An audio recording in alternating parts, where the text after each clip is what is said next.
Bienvenue dans ce point bourse du 22 novembre 2023. Je rappelle que les informations et analyses données sur cette chaîne sont données à titre indicatif et ne peuvent pas être considérées comme un conseil en investissement. L'investissement boursier est risqué et vous êtes responsable de tous les investissements que vous faites. Alors pas grand-chose d'intéressant aujourd'hui sur le CAC 40 notamment. On le voit avec très peu de volatilité depuis quelques jours. On est arrivé sur l'objectif qui était la moyenne à 200 et puis après on est en train de la jouer. Mais pour l'instant il n'y a pas véritablement de tendance. Les volumes sont également assez faibles, hein,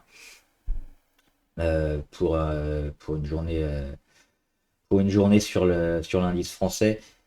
Donc on va attendre les catalyseurs et surtout les annonces et les chiffres économiques. Les chiffres, on n'a pas eu grand-chose, hein, cette semaine. On a eu aujourd'hui notamment les inscriptions hebdomadaires au chômage. On avait 233 000 nouveaux inscrits la semaine dernière. On attendait 225 000 et on a eu finalement que 209 000, donc un peu moins d'inscriptions. Peut-être encore la confirmation d'un marché de l'emploi toujours assez résilient aux États-Unis. Aux États-Unis, on notera quand même que demain c'est Thanksgiving, donc les bourses sont fermées et vendredi ça fermera à 19 h au lieu de 22 h, donc 3 heures plus tôt. Donc forcément, on va avoir une fin de semaine probablement un peu calme. Sinon, donc le CAC, on l'a vu, hein, il y a pas grand-chose, on n'a pas de changement majeur. Éventuellement, on a Capgemini qui est intéressant, hein, juste pour les voir rapidement. Ouais, j'aime bien Capgemini, ils prennent plus 3. Je crois que c'est, ouais, c'est ça, c'est la plus grosse perte du jour, hein, plus 3%. Capgemini, on les voit depuis qu'ils ont passé les 175. Il y a possiblement un démarrage intéressant, hein, sur Capgemini. La deuxième, elle est à 175, à 185, pardon. On y est quasiment, donc à voir cette fin de semaine. On peut avoir le démarrage enfin de Capgemini. Ça, ce serait intéressant à suivre. Sinon, pour revenir au catalyseur, on avait notamment tout ce qui est technologique et IA, hein, on en parle souvent, avec Nvidia qui a donné ses résultats hier, des résultats excellents, encore meilleurs que prévu. Ils ont encore surperformé sur quasiment tous les points. Il y a un bémol, c'est les ventes en Chine. On sait qu'il y a une petite guéguerre entre les États-Unis et la Chine, notamment pour l'exportation de certaines technologies, dont les puces, et le marché éventuellement chinois qui n'est pas au mieux, hein. Même si, alors on peut le regarder juste rapidement, on n'est pas encore sur un crack, hein, au niveau de la Chine, hein. Loin de là, on est plutôt sur des supports et des supports qui tiennent. On le voit ici sur le Harvest CSI 300, sur le Dow Jones Shanghai, c'est pareil, hein, on est venu taper un support. Donc on n'a pas véritablement de reprise encore en Chine, mais on casse pas vers le bas, donc c'est plutôt positif. Et donc Nvidia qui a été plutôt vendu dans les premiers échanges, hein, aujourd'hui, mais avec des gros résultats, donc je disais, et des perspectives en Chine qui risquent d'être un peu moins bonnes, parce qu'ils vendent pas mal en Chine. Il faut que je les retrouve, ils sont là. Mais les autres continents, les autres secteurs devraient largement prendre le relais sur Nvidia. Donc on le voit, on était sur les plus hauts, hein. Résultats annoncés hier après bourse. Donc aujourd'hui, on ouvre, on baisse un petit peu. Moi, je suis toujours dessus en turbo. Je suis plutôt confiant pour une reprise assez forte et assez rapide du titre, qui fait quand même des chiffres hallucinants, hein. Donc à suivre cette fin de semaine qui va être un peu, peut-être pas la plus intéressante, mais surtout le début de la semaine prochaine. Alors pourquoi c'est de la merde? On va voir ici avec les pépites. C'est peut-être plus intéressant de les voir comme ça. C'est des actions, hein, qui éventuellement ne valent pas grand-chose, sont généralement en tendance baissière, mais peuvent rapporter gros. Alors juste avant, on va commencer par une que je prends souvent comme exemple. C'est dans les minières, si je les retrouve. Minières. Hop, c'est ici. Alors c'est au plata. Ça, c'est vraiment de la merde. Il faut pas acheter ce genre de choses.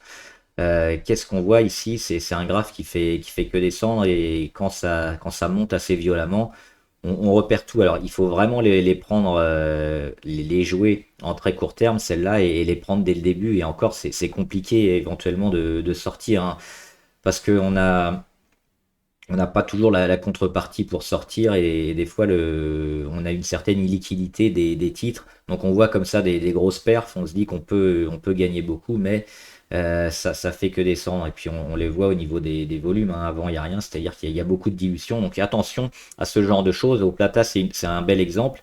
C'est exactement ce qu'il ne faut pas acheter. Ou alors, c'est très risqué. On a le droit de les tenter, hein, éventuellement sur des petites reprises comme ça, sur quelques jours. Mais généralement, c'est compliqué de sortir. Donc ça, on va plutôt éviter. Maintenant, qu'est-ce qu'on peut éventuellement jouer? Alors, ce genre de choses, c'est intéressant parce qu'on a ici plusieurs alertes avec les volumes. Évidemment, plus on le joue tôt, plus c'est rémunérateur. Mais maintenant, ça peut être encore à nouveau intéressant parce qu'on a vu après cette explosion sur Adosia, on a une grosse phase ici avec beaucoup de volume, hein, sur les plus hauts. Un cours qui a plus rien à voir avec ce qu'il faisait pendant des mois, hein, puisqu'on cotait sur les 5, 4, 3. Avant une explosion ici au printemps 2023. Et après, qu'est-ce qui se passe? On a le pullback et le support sur les 6,62, le rebond sur les 9,40 et puis un début de range un petit peu. Et surtout une tendance qui est plutôt intéressante et puis un cours avec les moyennes qui remontent. Donc dans le temps, on va se rapprocher d'éventuellement une nouvelle sortie vers le haut. Pourquoi vers le haut? Parce qu'on se maintient quand même largement au-dessus des deux moyennes les plus longues, à savoir la 200 et la 150. Qui sont même pas encore au contact du support. Donc ça, c'est intéressant. Et puis il y a les 9,40 qui ont déjà été testés. On le voit une fois.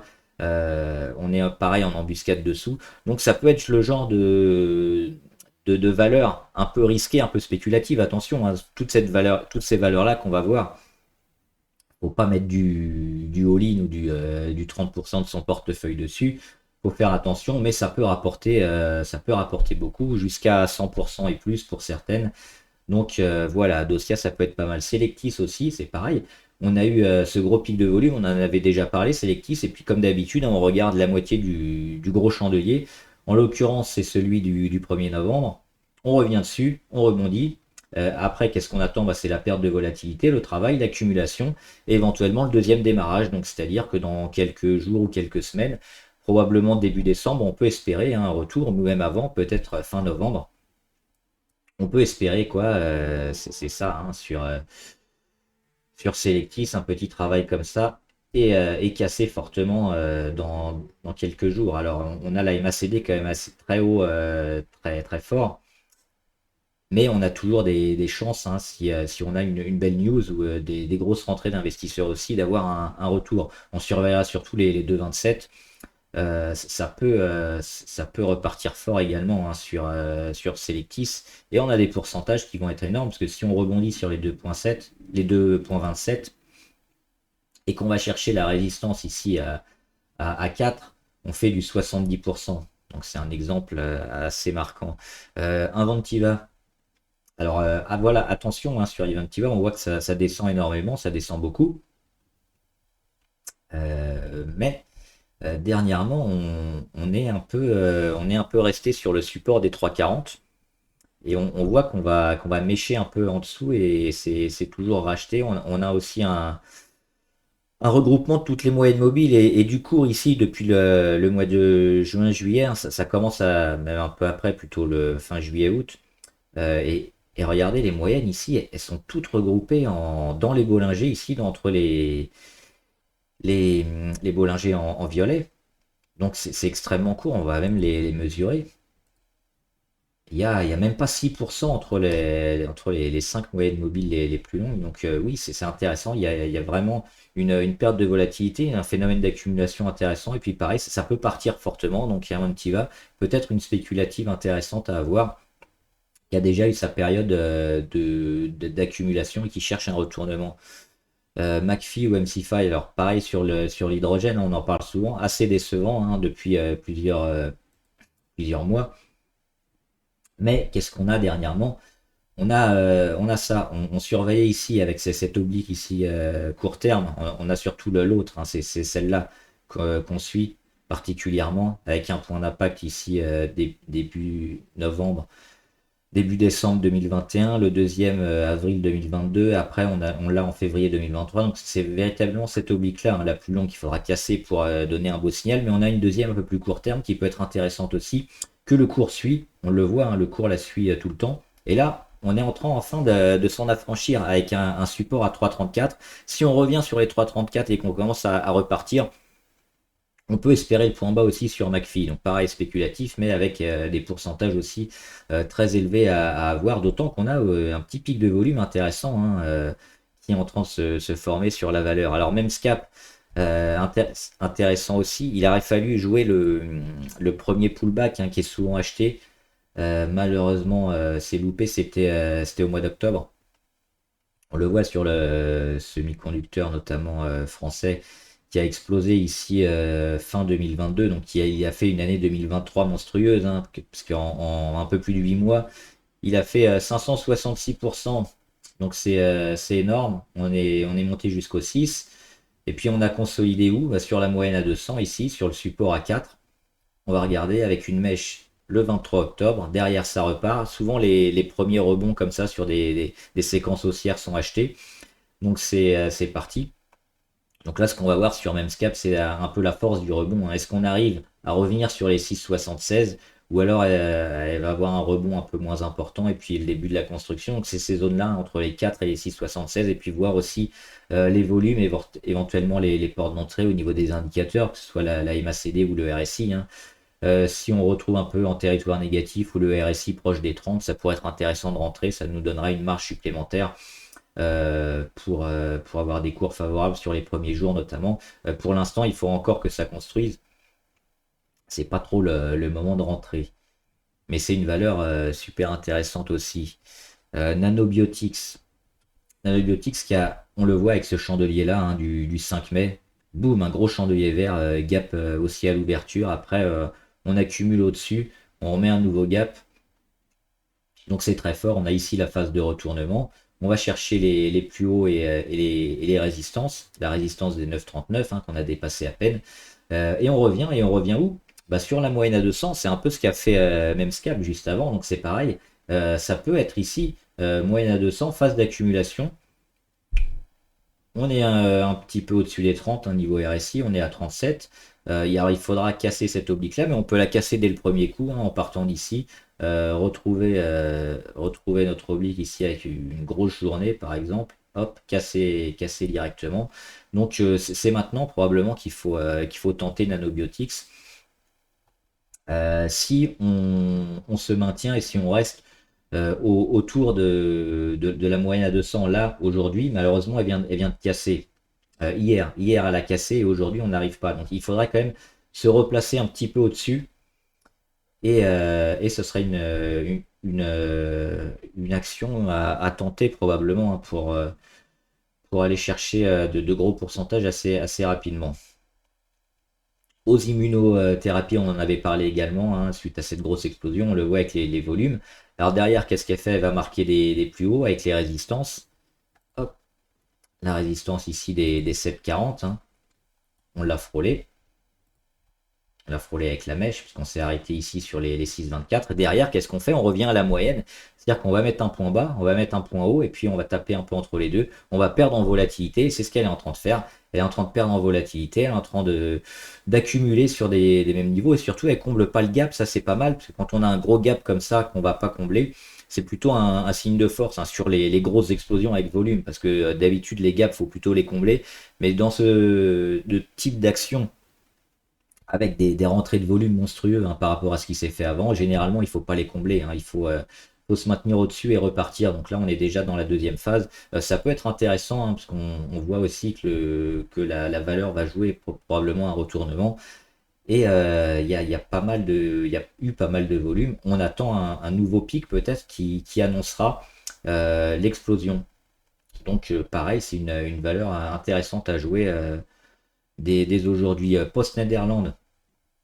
Alors, Post-Netherlands, ils ont fait une année 2022 catastrophique, hein, au niveau du résultat net. Ils ont perdu beaucoup d'argent. Par contre, sur les premiers chiffres de 2023, ils ont arrêté de perdre, hein. On est quasiment à l'équilibre.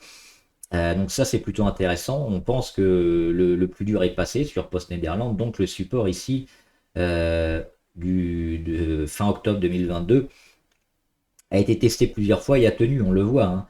Octobre 2022, hop, on est revenu le frôler en mois de mai 2023, on l'a touché au juin 2023, ici, hop, c'est reparti. Première tentative hein, sur la moyenne à 200, on la casse, mais après on repasse en dessous. On revient tester le support à 1,41 encore, hein, le fameux support. Et là, on a l'oblique court terme. On a l'oblique long terme ici, hein, c'est celle-là qu'il faudra casser, qu'on a déjà cassé une première fois. Mais là, on réintègre un peu la figure. On est toujours assez proche du support. Donc ça peut être intéressant d'investir ici parce qu'on est proche des 1,41. On a aussi l'oblique RSI hein, qu'on est en train de casser. Donc ça, c'est plutôt intéressant. Généralement, le cassage de l'oblique RSI, ça précède le cassage des prix et donc l'envol des cours. Donc à suivre. On aura aussi la moyenne à 20 et puis cette oblique court terme à casser, mais ça peut se faire très rapidement hein, sur Post-Néderlande. D'autant qu'on est, on le voit, 33 niveau RSI. Donc on est déjà allé sous les 30, on en ressort, on a beaucoup de marge pour retaper les plus hauts et puis surtout entamer un rebond technique avant d'aller chercher la moyenne à 200 et peut-être plus hein, pour un retournement. On a déjà eu cette première tentative avortée. Elle est intéressante aussi, post-néderlandais. Enfin, Umicore, cette fois c'est en Belgique. Alors énormément de chutes aussi, on a perdu 62% en 10 mois, en 2 ans et 1 mois. On a perdu 40% en 10 mois et 20 jours. On va les enlever, on verra mieux. Et, on a arrêté de perdre hein, ici sur le support autour des 21. Et surtout, ce qu'on voit, c'est quoi support à 21. Un petit gap ici, gap à l'ouverture, on va zoomer entre le 16 et le 17 octobre. Ce gap, on est venu le combler. Et derrière, on continue de monter et on voit il y a une phase de congestion entre les deux obliques blanches, des plus hauts de plus en plus bas, des plus bas de plus en plus haut, phase de congestion qui succède à quoi? Un gap et un support duquel on est de plus en plus haut, de plus en plus loin. Donc c'est plutôt intéressant, hein, ça nous signale aussi probablement une fin de baisse sur Umicore. L'objectif, ça va être quoi? D'avoir une belle explosion, d'aller taper ici la moyenne à 200 sur les 26. Alors il y aura certainement un échec, comme souvent. Hein. Ce qu'on attend, c'est quoi? C'est un gros chandelier qui va mécher ici autour des 27. Après, on va construire et on va commencer à avoir la tendance de retournement. Donc, c'est probablement un scénario intéressant qui sera validé sur une grosse rentrée, un gros chandelier ou une cassure ici de la phase de congestion. Donc, c'est quelques pépites qu'on peut tenter avec une taille de position un peu réduite quand même parce que c'est spéculatif, mais on peut avoir des pourcentages très importants sur ce genre d'action. Et enfin, quelques valeurs abonnées. Alors, Amazon. Amazon, ils sont sur leur résistance ici, donc on va attendre quelques jours. Hein. Enfin, demain, il n'y aura rien, mais vendredi, lundi, pour voir ce qui va se passer et si on arrive enfin à la passer. Mais on est toujours à long terme plutôt positif. À court terme, pareil, on achètera éventuellement les replis sur les 130, mais elle peut très bien casser. Hein. Ce qu'il faudra attendre, c'est voir le travail de cette zone-là. Si on arrive à la passer, on s'en servira certainement comme support. Sinon, bah, on va attendre la consolidation et puis on achètera un peu plus bas. Alors, Française de l'énergie, j'ai pas suivi ce qui s'est passé sur le gaz. Je regarderai, j'essaierai de mettre en commentaire après, parce qu'effectivement, un plus de 18%, c'est un chandelier énorme qui mérite pas mal d'attention, avec des volumes aussi intéressants. Donc j'ai vu ça juste avant de faire la vidéo. Je vais aller voir un peu ce qui s'est passé et j'en parlerai dans les commentaires. Mais effectivement, il semble se passer quelque chose dessus.